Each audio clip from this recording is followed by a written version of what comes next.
காஞ்சிபுரம் மாவட்டம் குன்றத்தூரில் காமராஜர், ராஜீவ்காந்தி மற்றும் ராகுல் காந்தி ஆகியோரின் பிறந்த நாளை முன்னிட்டு நடைபெற்ற மாபெரும் பொதுக்கூட்டத்தில் கனமழையையும் பொருட்படுத்தாமல் ஆயிரக்கணக்கான பொதுமக்கள் பங்கேற்றனர்.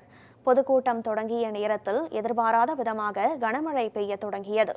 இருப்பினும் அம்பேத்கர் சிலைக்கு மாலை அணிவித்து மரியாதை செலுத்திய தமிழக காங்கிரஸ் கமிட்டி தலைவர் மாணிக்கம் தாகூர் விழா மேடைக்கு சென்றார். கூட்டத்தில் பங்கேற்க ஆயிரக்கணக்கான மக்கள் கொட்டும் மழையில் குடைகளை பிடித்தபடி ஆர்வத்துடன் காத்திருந்தனர். இதனை கண்ட மாணிக்கம் தாகூர் பொதுமக்கள் மழையில் நனைந்து சிரமப்பட வேண்டாம் என நினைத்து அங்கிருந்து புறப்பட்டு சென்றார்.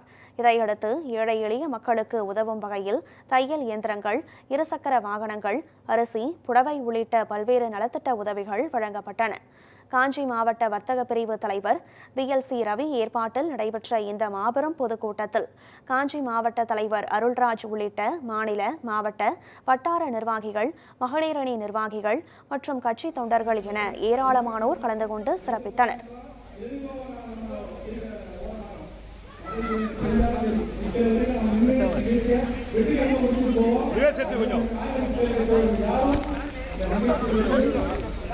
Gracias.